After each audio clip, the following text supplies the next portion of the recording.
Oyagala okumanya ebiriwo, ebyaliwo, oba ebigenda okubaawo. Program Tambula n'okumanya eggose. Tambula n'okumanya ku MRU TV ne Royal FM. Tambula n'okumanya. Tambula n'okumanya.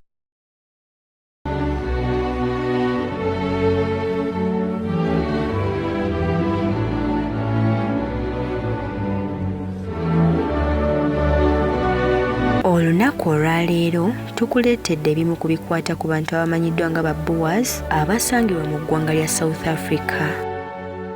Ba Boers bamanyiddwa okuba nti be bantu abaabeeranga mu ggwanga lya South Africa ab'edda, omwava abantu abamanyiddwa nga ba Afrikaners abawangalira mu Eastern Cape Frontier.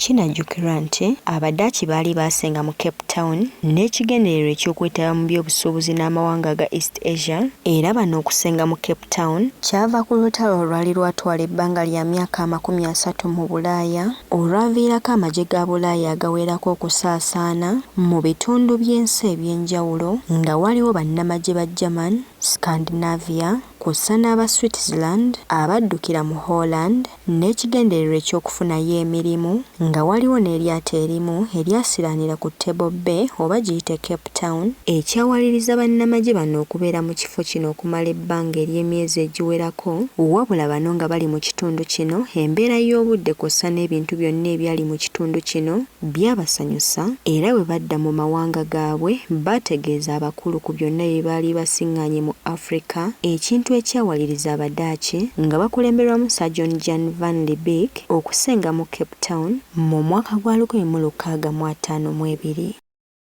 Abadaachi bano baabeera mu Cape Town mu masekkati g'ekyasa eky'e18 n'eky'e19 okuva mu mwaka gwa 1652 okutuuka mu gwa 1795, era nga wano kampuni y'Abadaachi yali emanyiddwa nga Dutch East India Company eyali yakolebwa mu mwaka gwa 1602 ye yali etwala amatwale ga Eastern Cape Frontier, kyokka mu kyasa eky'e19 Abazungu oba bayita Abangereza we baatuukira ku Cape Town ne bataataaganya Abadaachi nga babatulugunya kw'ossa n'okubaggyako amatwale gaabwe mu mwaka gwa 1806, era wano Abadaachi abamu baawalirizibwa okuva mu Cape Colony ne beeyongera okuyingira mu South Africa munda, era Abadaachi bonna abaava mu Cape Colony mu kyasa eky'e19 ne bagenda okuwamba ebitundu okwali Orange Free State, Transvaal kw'ossa n'ebitundu ebimu ebya Natal be baatuumibwa erinnya erya Boers, ekigambo ekikozesebwa mu lulimi lw'Abadaachi okutegeeza omulimi.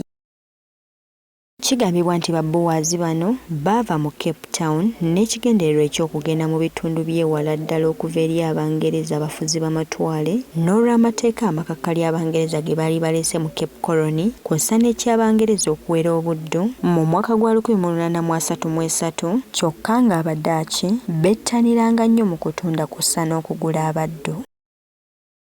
Abadaachi nga bamaze okusenga mu Orange Free State, Transvaal kw'ossa n'ebitundu ebimu ebya Natal, Abangereza nabo oluvannyuma baamala ne batuuka mu bitundu bino, era mu masekkati g'omwaka gwa 1880 ne 1881 wabalukawo olutalo mu masekkati g'aba Boers abaali bawangalira mu Transvaal kw'ossa n'Abangereza, ng'olutalo luno lwatuumibwa erinnya erimanyiddwa nga The First Anglo-Boer War, ng'olutalo luno Abangereza be baaluwangula. Oluvannyuma wabalukawo olutalo olulala, ng'olutalo luno lwatuumibwa Second Anglo-Boer War oba luyite Second War of Independence, nga lwali mu masekkati g'Abangereza kw'ossa ne ba Boers abaali bawangalira mu Transvaal kw'ossa n'abo ab'omu Orange Free State, ng'olutalo luno lwatandika ng'ennaku z'omwezi 11 mu mwezi ogw'Ekkumi mu mwaka gwa 1899 ne lukomekkerezebwa mu mwezi ogwokutaano ng'ennaku z'omwezi 31 mu mwaka gwa 1902, nga ne ku mulundi guno Abangereza be baawangula. Wano Abadaachi baatandika okunyigirizibwa anti ebitundu bino byafuuka amatwale ga Bungereza, ekintu ekyawaliriza Abadaachi abamu okweyongerayo mu bitundu ebirala, nga bo abaasalawo okusigala mu bitundu bino baatulugunyizibwanga kw'ossa n'okusosolebwa. Wetwogerera Abaddaaki bakyaliyo mu ggwanga erya South Africa nga wetwogerera baasaasana mu bitundu bya South Africa ebisinga era ng'ensangi zino bayitibwa ba Afrikaners nga bakozesa n'olulimi olumanyiddwa nga Afrikaner language.